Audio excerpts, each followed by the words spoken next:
Welcome back. तो friends, अभी की जो वीडियो है बहुत ही प्यारी वीडियो है। टाइटल है वो जमाने गए जब हिंदी बोलने में संकोच होता था। अमित शाह जी ऑन हिंदी दिवस। तो चलो वीडियो शुरू करते हैं और पता करते हैं इन्होंने क्या शेयर किया है। वीडियो शुरू करने से पहले अगर आप चैनल पर नए हो और आपने अभी तक सब्सक्राइब नहीं किया तो जल्दी से पहले सब्सक्राइब के बटन और बेल आइकन को क्लिक कर लो ताकि आपको हमारे सारे न्यू वीडियोस के नोटिफिकेशन मिल जाए जैसे हम अपलोड करें। अगर आपको वीडियो पसंद आता है प्लीज लाइक एंड शेयर। चलिए शुरू करते हैं। अब कोई संकोच रखने की जरूरत नहीं है, किसी लघुता ग्रंथि में रहने की जरूरत नहीं है। देश का प्रधानमंत्री दुनिया के उच्च से उच्च अंतरराष्ट्रीय मंच पर भी हिंदी में बोलता है, अपनी भाषा में बोलता है, तो हमें किस चीज की संकोच? वो जमाना गया जब हिंदी बोलते थे तो होता था कि किस प्रकार से सामने वाला व्यक्ति मेरा मूल्यांकन हो करेगा। आपका मूल्यांकन आपके कामों के आधार पर ही होगा, आपकी क्षमताओं के आधार पर ही होगा, भाषा के आधार पर नहीं होगा। गुड। अन्यथा भी बोलचाल की भाषा से जो व्यक्तित्व का मूल्यांकन करते हैं उनको ये नहीं मालूम है कि भाषा तो अभिव्यक्ति होती है। मूल चीज तो विचार है, मूल चीज बुद्धिमत्ता है, मूल चीज कर्मठता है और मूल चीज निष्ठा है। मूल्यांकन के आधार तो ये बिंदु होने चाहिए।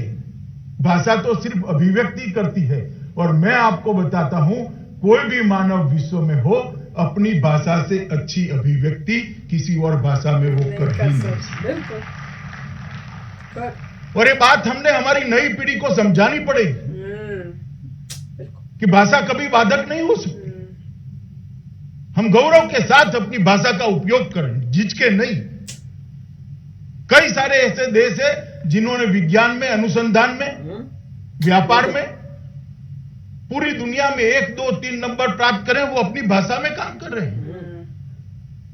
उनको कोई नहीं रोक पाया। हमने भी इस आत्मविश्वास के साथ आगे बढ़ना पड़ेगा।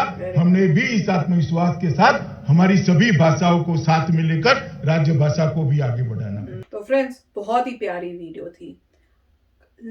एट लास्ट कोई ऐसे मिनिस्टर आए हैं, पॉलिटिशियन, जिन्होंने इस टाइप की बात की है। मैं बताऊं क्या बोलने वाली थी, अक्ल की बात की है। नहीं तो वही है, आजकल ट्रेंड क्या हो रहा है, यंगस्टर्स जो है, बच्चे आजकल क्या सोचते हैं, स्पीकिंग इंग्लिश इज कूल, है ना। वो यही सोचते हैं ना कि अंग्रेजी बोलना बड़ा कूल चीज है, हिप चीज है, हम बड़े मॉडर्न हो गए। जिसको इंग्लिश नहीं आती वो तो पता नहीं वो कुछ नहीं है, या वो मतलब गरीब है, या उसको बड़ी मतलब नीची नजर से देखा जाता है। अगर आपको इंग्लिश ठीक तरह अच्छी तरह नहीं आती, इसका मतलब इसकी तो पढ़ाई कुछ है ही नहीं, इसको कुछ पता ही नहीं होगा, एजुकेटेड नहीं है, पढ़ा लिखा नहीं है। तो वो ये बोल रहे हैं कि एक ये भाषा जो होती है, ये भाषा है, इससे आपकी एजुकेशन, आपको कितना आपका दिमाग है, क्या है वो, आपका क्या हुनर है, वो नहीं नापा जा सकता। जस्ट बिकॉज आपको इंग्लिश नहीं आती इसका मतलब ये नहीं है कि आप नलायक हो, कुछ पूरे यूजलेस हो, जो मेंटालिटी जनरली लोगों में होती है कि अच्छा इसको इंग्लिश नहीं आती है। तो और आजकल के बच्चों को ये भी देखा है कि पेरेंट्स भी, उनको होता है कि और कुछ ना हो भैया, इंग्लिश गटअप कर, वो कैसे बोलते हैं, गटर पटर करके जो बोलते हैं ना, वैसे बोले मेरा बच्चा। तो इंग्लिश जो उसको आनी चाहिए, इंग्लिश। और बच्चे भी जो है एक दूसरे से जब बात करते हैं आजकल बड़ी इंग्लिश में बात करते हैं। इंग्लिश लैंग्वेज है एक दूसरे से कम्युनिकेट करने के लिए। इंग्लिश ना आना या आना कोई बड़ी चीज नहीं है। वही इन्होंने शेयर किया है और उन्होंने एग्जाम्पल भी दिया, और वैसे एग्जाम्पल दिया। अगर आपने हमारे पुराने वीडियोस देखे होंगे, उसमें हस्बैंड हमेशा यही बोलते हैं कि भैया अपनी भाषा में, कई ऐसी कंट्रीज हैं जो अपनी भाषा में ही पढ़ाती हैं, हायर स्टडीज भी उन्हीं की भाषा में लिखी हुई है और उसी में वो रिसर्च करते हैं, सब करते हैं, और वो टॉप की कंट्रीज है। तो वही इन्होंने भी शेयर किया था, तो बहुत ही अच्छा बोला। काफी अच्छी बात है। देखिए, नॉर्मली लोग बोलते हैं कि इंग्लिश बहुत इंपॉर्टेंट है। अगर आपको इंग्लिश आती है तो उसका मतलब बंदा पढ़ा लिखा है। मगर ये बात जो है अच्छी फैमिली का ये सिर्फ इंडिया में ही ऐसा विचार है, कहीं नहीं है। इंडिया में बिल्कुल भी नहीं है। बिल्कुल, या इंडिया में ही ऐसे विचार हैं कि आपको अंग्रेजी आती है तो आप पढ़े लिखे हैं, अदरवाइज नहीं। अगर आप यूरोप में जाते हैं तो आपको बहुत सरप्राइज होगा कि जिस कंट्री में जाते हैं वो अपनी भाषा ही बोलते हैं, उनको फर्क नहीं पड़ता। अगर आप वहाँ अंग्रेजी बोलते हैं तो उनको ये लगता है कि ये अनपढ़ आदमी कहाँ से आ गया जो अंग्रेजी बोल रहा है। आप मतलब वहाँ से पूरे यूरोप में देखिए, वहाँ से पोर्चुगीज है, स्पेनिश है, फ्रेंच है, जर्मन है, इटालियन है, और उसके बाद ग्रीक है, पोलिश है, रशियन है, स्विस है, और उसके बाद स्वीडिश है। तो कितनी सारी लैंग्वेजेस हैं, वो लोग अपनी ही भाषा में मोस्टली बोलते हैं। तो अगर आप जर्मनी में चले जाएं, जर्मन नहीं आती तो आपकी बच गई।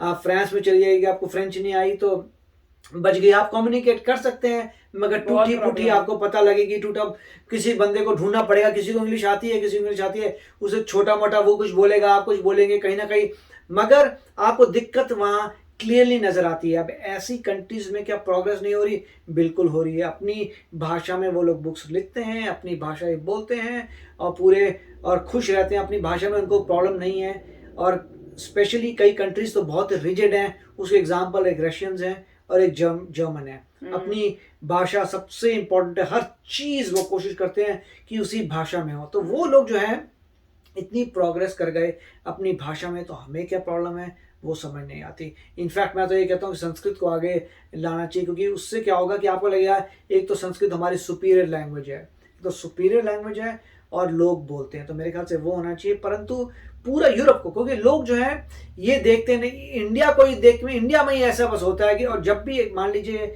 अमेरिका में भी अगर मान लो आप आते हैं और आप इंग्लिश नहीं बोलते तो लोग आपको उल्लू नहीं समझते, क्योंकि वो ये कहते हैं कि भाई हमें जो है आपकी मातृभाषा हमें नहीं आती और आपको हमारी मातृभाषा नहीं आती, तो कोई बात नहीं।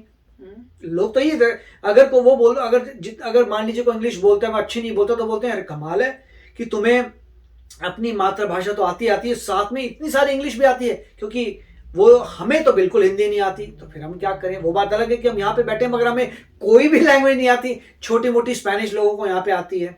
तो मेरे ख्याल से इसलिए जो है लोग कहते हैं कि भाषा का फर्क नहीं पड़ता, जैसे उन्होंने भी कहा है कि काम का फर्क पड़ता है। आपने क्या कार्य किया, आपकी क्या क्षमता है, आपकी क्या कैपेसिटी है, वो दिखाइए आप। एक समय पे लोगों को लगता था कि अगर सिर्फ हिंदी आती है तो बाय गॉड प्रॉब्लम आएगी लाइफ में, मगर अब वो यही एग्जांपल दे रहे हैं कि मोदी जी यूनाइटेड नेशंस में जाके बोल रहे हैं हिंदी में, तो आपको किस बात की शर्म आती है? आप हिंदी में, और मेरे ख्याल से करिकुलम भी रेडी होगा जिससे आप जो है बैचलर्स तो कर ही सकते थे, मास्टर्स और पीएचडी भी कर पाए हिंदी में, साइंस में। मतलब अगर आपको डॉक्टर बनना है तो देखिए, अभी अगर किसी को डॉक्टर बनना होता है तो उसे इंग्लिश आनी चाहिए, कोई सारी बुक्स इंग्लिश की होती हैं, इंग्लिश टर्मिनोलॉजी यूज होती है, जहाँ भी जाए ये एंटीबॉडी, हिंदी नहीं है। तो मेरे ख्याल से उसका इकोसिस्टम धीरे धीरे प्रोड्यूस करना पड़ेगा। आपको हिंदी मीडियम किताबें लानी पड़ेंगी और वहाँ तक के पीएचडी वाले डॉक्टर आने पड़ेंगे, और फिर जो है पूरी कंट्री चेंज होती है तो ट्रांसलेशन जो है होगा। उससे ये होगा कि आपको पता लगेगा कि आप प्राउड हैं अपनी भाषा में। अगर कोई आपके देश में आता है तो उसे नजर आना चाहिए कि हिंदी ही यूज होती है। अब ये भी है कि बहुत सारी भाषाएं हैं, मगर इंडिया को एक प्राइमरी लैंग्वेज पे आके आना पड़ेगा। भाई इस लैंग्वेज को प्राइमरी हम मानते हैं, वो हिंदी है, क्योंकि मेजॉरिटी ऑफ द लोग जो बोलते हैं उसी लैंग्वेज को लिया है, मगर ऐसा ऑफिशियल नहीं किया कि ऑफिशियल लैंग्वेज मतलब कोई हमारी राष्ट्रभाषा जो है वो हमने नहीं बोला। हमने बोला कि बहुत सारी लैंग्वेज को रिकॉग्नाइज करते हैं, ये भी ऑफिशियल लैंग्वेज है, वो भी ऑफिशियल लैंग्वेज है। मेरे ख्याल से वो इसलिए नहीं बोला क्योंकि यूजेज नहीं है। अगर यूजेज बढ़ता है हिंदी का तो सब अच्छा हो जाएगा। मगर आप देखेंगे कुछ मतलब स्टेट्स ऐसे हैं जो कहते हैं नहीं हिंदी हम नहीं बिलीव करते ज़्यादा उसमें, तो मेरे ख्याल से फिर उनको प्रपोज करना चाहिए कि चलिए संस्कृत पे आते हैं। कोई भी मेरे ख्याल से जो स्टेट है वो संस्कृत के अगेंस्ट नहीं जाएगा, कोई स्टेट हो जाए। हिंदी के अगेंस्ट अभी भी आपको पता है सदर्न इंडिया में कुछ स्टेट्स हैं जो हिंदी के अगेंस्ट हमारे ज़माने में थे, मुझे पता नहीं 20 साल में कोई चेंज हुआ, तमिलनाडु में नहीं हुआ, मगर हमारे समय में तमिलनाडु में थोड़ा रेजिस्टेंस थी हिंदी के लिए। अगर अभी ठीक हो गए या अभी उनको लगता है कि नहीं ठीक है तो बहुत अच्छी बात है। अदरवाइज संस्कृत अडॉप्ट करके पूरे देश में संस्कृत कर लो। न्यू जनरेशन से बच्चा पैदा होता है, संस्कृत मैंडेटरी है भैया किंडरगार्टन से, तो काफ़ी फर्क पड़ जाएगा। वाह, चलो देखते हैं आगे क्या होता है, पर शुरुआत तो हुई है। तो चलो फ्रेंड्स चलते हैं, मिलेंगे नेक्स्ट वीडियो में बहुत ही जल्द। Till then take care and bye bye. तो अगर आप मेरे इस चैनल पे नए हो तो जल्दी से सब्सक्राइब के बटन को हिट करो और बेल आइकन को क्लिक करो, ताकि आपको मेरा जब नया वीडियो मैं लगाऊं आपको उसके बारे में जल्दी से पता चल जाए।